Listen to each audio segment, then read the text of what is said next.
As Earthlings, we live on this blue marble in space, and yet we live in our own little box in our own little world.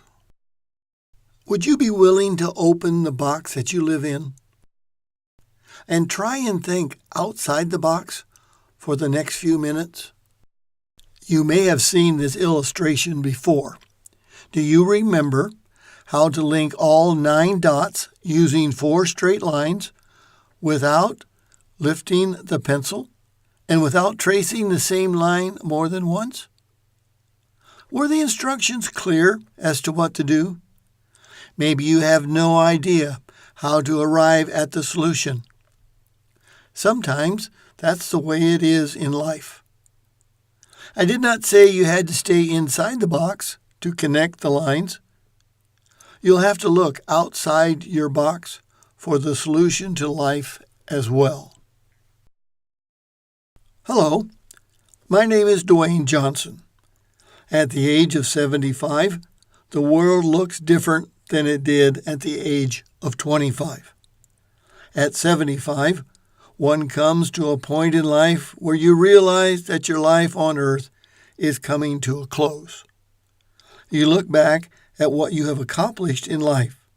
From 1959 through 1998, I had the opportunity to be on the leading edge of technology in the aerospace industry, being part of the development of the printed circuit board technology, designing hardware that flew on the F-4J Phantom, and the physical design of the blood pressure measuring module on John Glenn's first orbit of Earth in February 1962.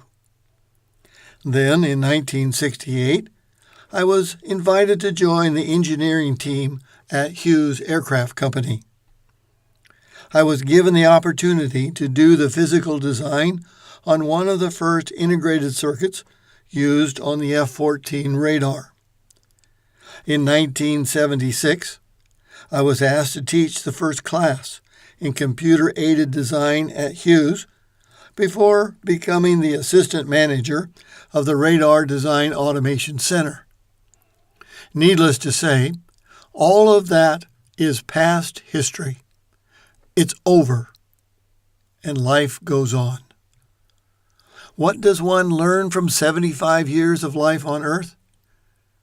Are you able to answer the question, what is the purpose of life? In this 4-part presentation, I would like to share with you some of the important facts of life that I have learned on this earth. This is a look at the world through the eyes of a 75-year-old engineer. Answering the question, what is the purpose of life, is like solving this puzzle. Not sure what to do? The answer to the question and solving the puzzle requires thinking outside the box. You have to put all of the pieces together before you can understand the world in which you live. We find that life has 4 primary areas of development. Each area can be divided into subgroups. The first area in life is that of the physical. In the area of physical, we find our first level of need and priority. It is sustaining life. When a decision is to be made, we always consider what effects will it have on our primary need, that of food, water, and air. The second level of priority is that of security, clothes, and shelter. To be free from physical harm, to be able to have food, clothes, and be out of the weather. Life at this point is all about staying alive physically. Along with physical development comes mental development. It starts at infancy and continues to advance through schooling, reaching a high point in college. Yet it does not stop there. The mental development continues throughout a lifetime. When was the first time you asked yourself the question, what is life all about? Maybe you never have. There are those who go through life without a clue as to what is going on around them. They live in their own little world, and as long as priority number 1 and 2 are met, nothing else matters. One's mental action starts with an awareness of self. Then comes understanding through thought, acquiring knowledge, experience through the senses of touch, hearing, smell, and taste. All of these are known as cognitive activities. I call it the learning process. There is a learning curve to everything we do in life. The question is, where are you on the learning curve? Are you just aware, or do you have some understanding of life through experience? As we progress up the curve, we experience different interests in life. Are you able to apply the experience and the knowledge to make a wise decision? The Greek philosopher Socrates is credited as saying, "One's wisdom is limited to an awareness of one's own ignorance." We find that wisdom is the ability to correctly apply the knowledge that we have gained. One's decisions are motivated by either a need, a fear, or a desire. When a fear or desire becomes strong enough, a person can believe it's a need. If a person becomes addicted to a drug, then the body sees it as a need.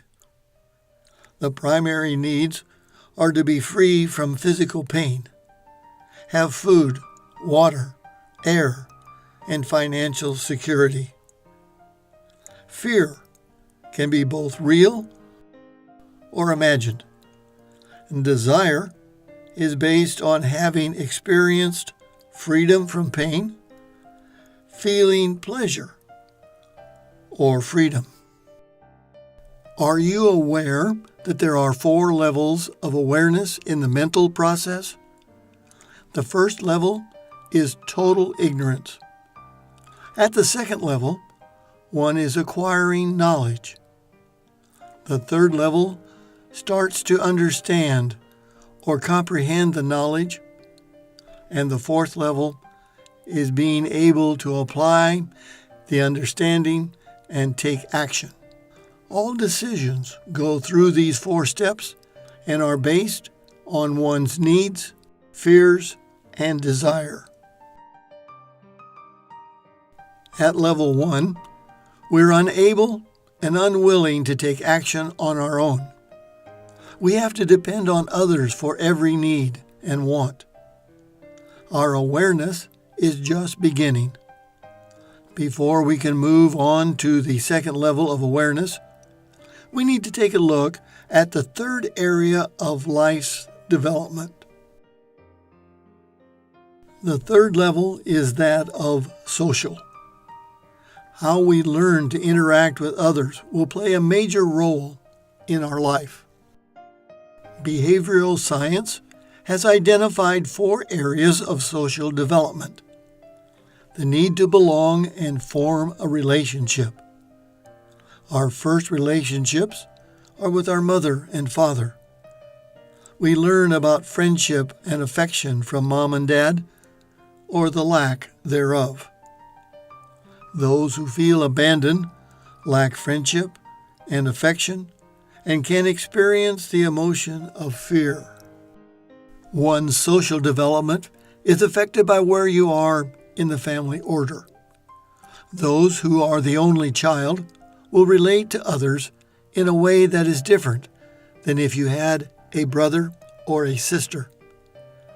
As a second-born, you will always have an older brother or sister. Your response will change again if you become the middle child. When there are more in the family, the order continues until the last born is always considered the baby of the family, even at the age of 40. Learning social interaction will be different for different people. As an example, I was an only child growing up on a farm. I had very little interaction with others my own age until I started first grade at the age of 5. Even then, I only had 2 other children about my age in my class. The family environment lays the foundation for your social development with others. My interaction with others remained underdeveloped for many years. As an only child, I did not feel like I needed to look to others or depend upon others for help, or even to help them. One is sometimes classified as a loner. It is not because I wanted to be alone. The fact was, I was alone. I had not learned how to interact and develop social skills at a young age. As we continue to grow up, we move from level 1 awareness to level 2 awareness. We find that we have changed from unable and unwilling to unable yet willing. We may be willing, yet are unable when we first try. Before the age of 2, we're learning to walk and talk on our own. Level 2 awareness is where we start to acquire knowledge. At level 2, one of life's priorities is the need to belong and to form a good relationship with others. The attitude at level 2 is now focused on learning. We have not learned the meaning of failure. As our awareness increases, we move to level 3, where we start to develop understanding. Level 3 has been compared to one's teenage years or the adolescent years in life. Until one learns how to interact properly with others, you'll encounter conflicts in life. Interaction requires both listening and learning.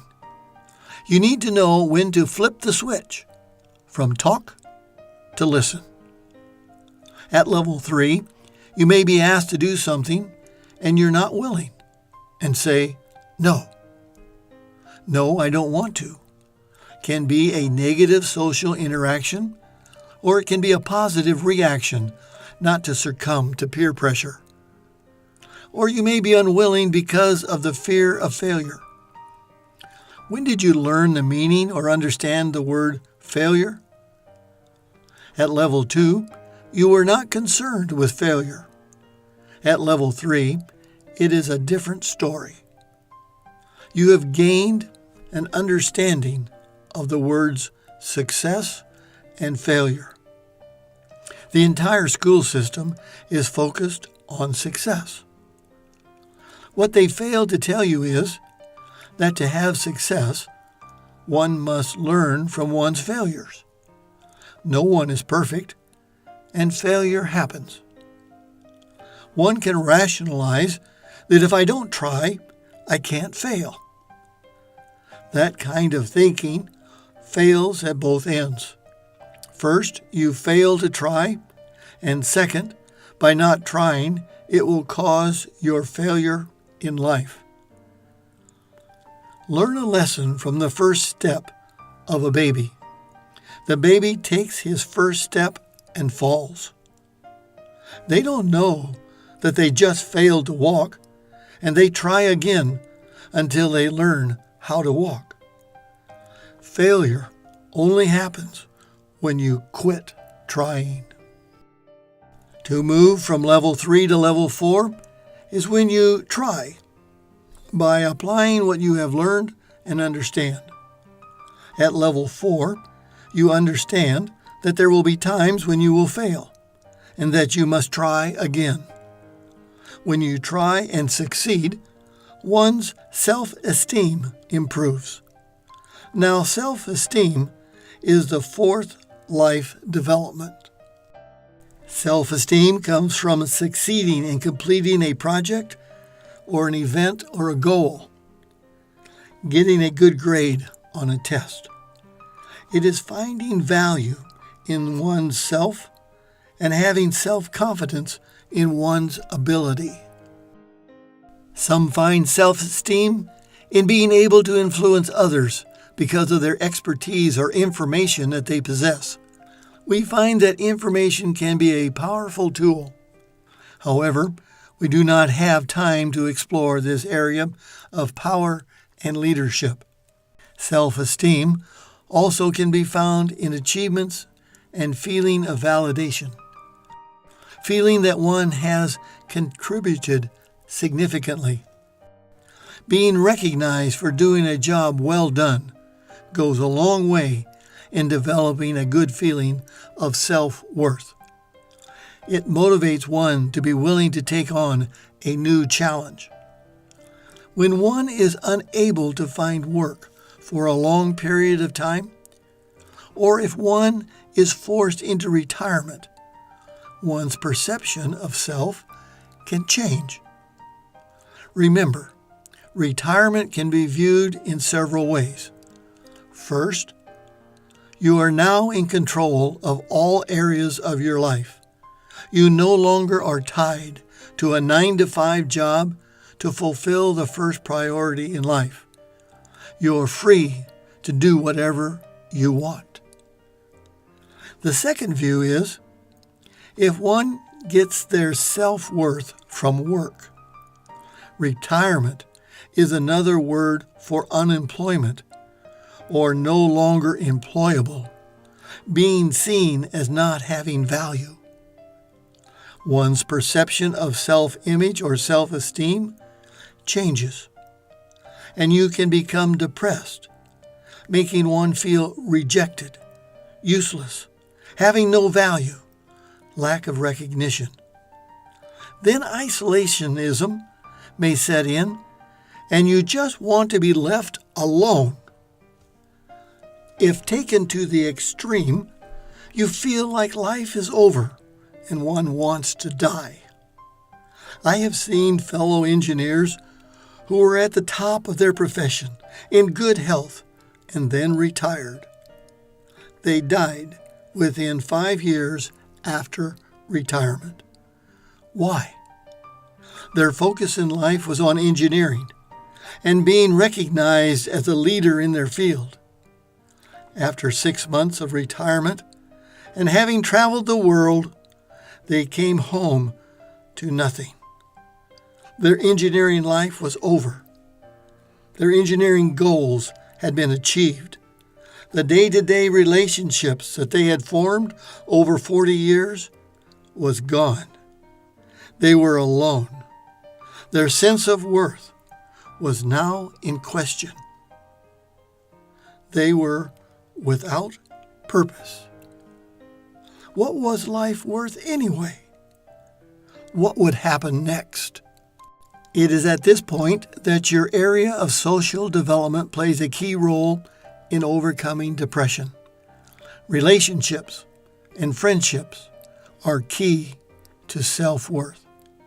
In today's world, we see how social media, that of being connected with others, plays a major role in everyday life.